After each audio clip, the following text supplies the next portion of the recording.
Rabotai, j'espère que vous allez bien. Cette semaine, on va démarrer dans la Torah l'histoire de Yaakov, le mariage de Yaakov avec ses 4 femmes. Yaakov qui s'est marié avec Rachel, Léa, Bilha et Zilpa. La naissance, la conception d'Am Israël, les 12 tribus, les 12 Shvatim. Mais on va pas parler de la paracha. Là, on va essayer de comprendre autre chose. Le Maharal de Prague, il pose une très belle question, le Maharal de Prague. Il dit comment ça se fait que dans la Torah, il y a des histoires. Normalement, la Torah, elle aurait dû être un livre de loi. La Torah, elle aurait dû être un livre de règles. La Torah, elle aurait dû être un livre qui va me décrire la règle de vie du juif. Alors, pourquoi des histoires?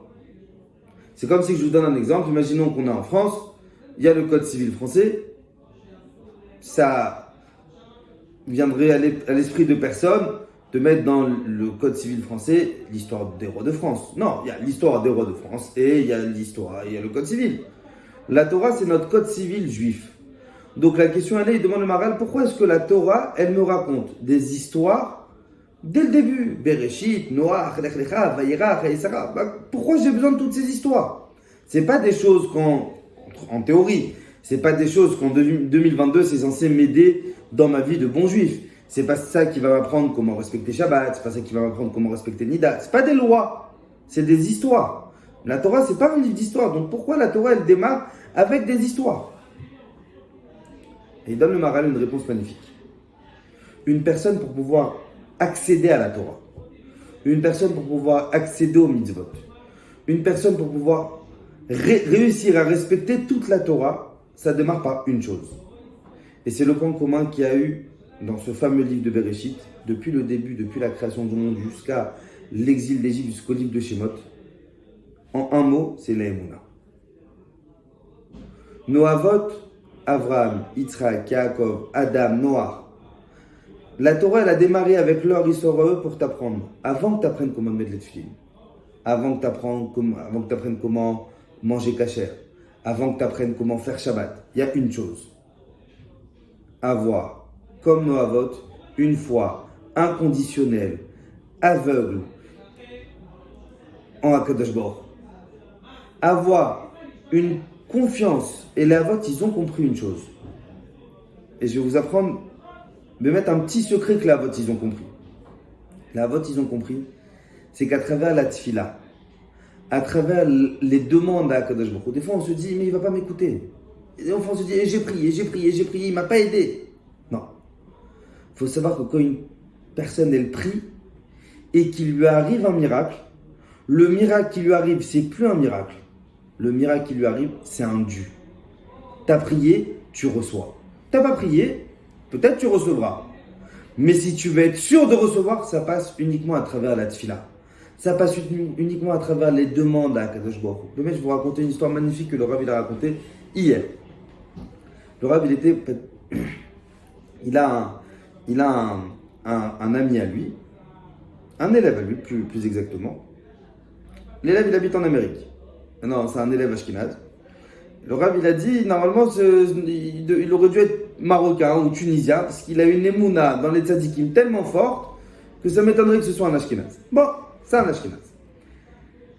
Et sa fille, elle a 19 ans. Elle est au séminaire en Israël. Elle est au séminaire. Et bon, elle a décidé, elle est Rosh Chodesh, donc qui se lève, il y a quelques jours. C'est un minag, elle est Rosh Chodesh, d'aller pèleriner les tzadikim, ceux qui sont décédés, etc. Une fois par mois. Et elle va à Givat Shaul, cimetière de Jérusalem, et elle va prier là-bas. Il y a plein de tzadikim qui sont enterrés là-bas à Givat Shaul. Donc elle fait le tour, il y a Rabbi Shalom Messas, il y a le Chida, il y a le Rochaim, il y a plein de tzadikim qui sont enterrés là-bas. Et elle fait le tour, elle tombe maintenant le cimetière de Givat Shaul. J'imagine que tout le monde le connaît, il est immense. Il est immense, ce cimetière. Et elle marche, et elle se promène. À un moment donné, cette petite américaine, elle commence à se dire, Hachem, envoie-moi un signe que mes prières elles vont être accordées. Envoie-moi un signe. Bisroud Rabbi Chaim Pinto, la petite elle dit comme ça. Bisroud Rabbi Chaim Pinto, envoie-moi un signe qu'Hachem, il écoute mes demandes. Mais non, entre vous et moi, il n'y a pas de pinto qui sont enterrés à Givat Shaul, pas de pinto que moi je connais. Il n'y a pas, la majorité sont enterrés au Maroc, il n'y a pas de pinto enterrés à Givat Shaul. Et elle marche, et elle zigzague entre les tombes. Elle découvre, et elle prie. Et le temps qu'elle marche, elle prie, elle prie, elle prie. Et à un moment donné, elle s'arrête devant une tombe. Et elle termine sa phrase, Rabbi Chaim Pinto, je veux voir le signe maintenant. Et elle baisse ses yeux. Le cimetière en face d'elle, le tombeau en face d'elle, écrit comme ça. Ici est enterré Mardoché Knafo. Pour ceux qui connaissent Mardoché Knafo, c'était un ami à Rabbi David. En dessous écrit Shamash du cimetière de Rabbi Chaim Pinto et Sobra. Akadosh Baruch Hu, il a répondu à cette petite surplace. Quelle probabilité il y a qu'une personne qui se promène dans un cimetière de Givat Shaul, où il y a des milliers de tombes, il y a des centaines de tombes, il y a des centaines de tombes différentes, il n'y a pas de Pinto, qu'elle a réussi, après qu'elle ait demandé à Hachem de lui donner un signe, de trouver la seule tombe où dessus c'est écrit le prénom Pinto. C'est ça la tfila.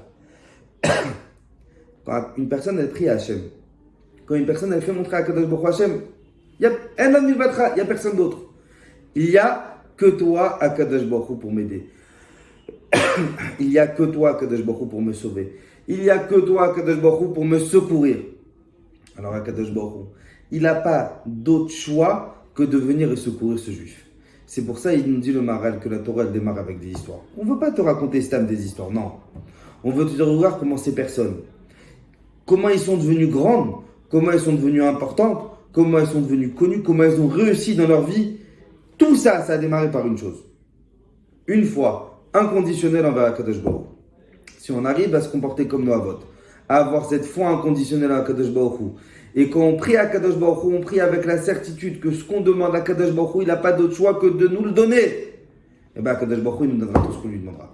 Je vous souhaite un excellent Shabbat Bezrat Hashem, et à la semaine prochaine si Dieu veut.